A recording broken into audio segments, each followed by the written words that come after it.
What is going on, friends and fans? Ryan Dohrn here, your friendly neighborhood sales coach, and we're answering your listener questions sent in to ryan@ryandohrn.com. All right, next question comes from Maggie down in Dallas-Fort Worth. Hey, Maggie.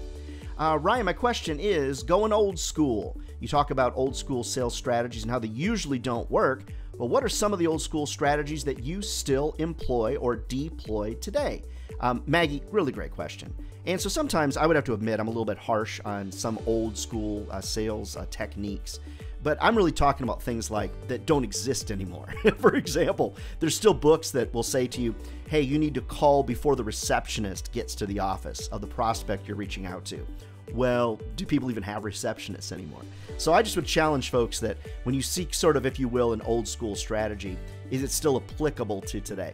There's a lot of old school sales strategies that work really, really well. Like, I don't even know who came up with feel, felt, found. Might have been the great, God rest his soul, Zig Ziglar or Chet Holmes or somebody like that, or Brian Tracy, who knows.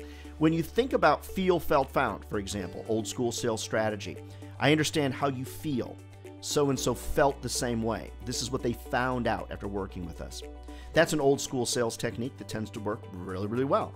Drawing things out in front of your customers. If you have the privilege of being able to meet with them face to face, being able to draw upside down, be able to draw the triangles to kind of show why people buy advertising or why people buy your software from you and things like that.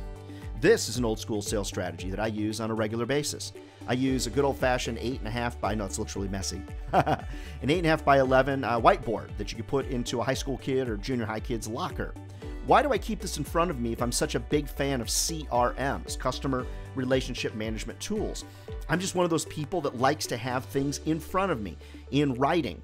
Like, I've got a bunch of notes that are written down here. I've got listener questions that I'm reading that I actually print out. I've got a whiteboard over here that I write on, and I'm not an old person. So old school doesn't necessarily mean old in age as much as it means, does it still apply to the circumstances of the day today? Like if someone says, call before the receptionist arrives at the office. Well, do they actually even have a receptionist? People will say, well, don't even use the phone. Why even use the phone? Why leave a voicemail? No one listens to voicemails. Well, it's not an old school sales strategy. It's just smart. Pick up the phone. You're 10 to 15% more likely to have a good conversation about sales if you actually get somebody on the phone, just as an example. Now, I had somebody that said, old school is leaving voicemails. Nobody leaves voicemails anymore. Well, why not? I like voicemails. I use them to get a better reply to the email that I just sent. I don't even ask people to call me back. Now, that's sort of old school in my book. They're not going to call you back, so why do you ask them to call you back? I use a voicemail and say, hey, Bill, I sent you an email with the subject line such and such. If you give me a quick reply, I'd appreciate it. You don't even need to call me back because they're not going to call you back if they don't know you. So it's not about old school versus new school as much as it is about relevance to the sales world that you live in today, Maggie and everybody else. What does that world look like? And are you using the best skills and strategies out there to be highly successful?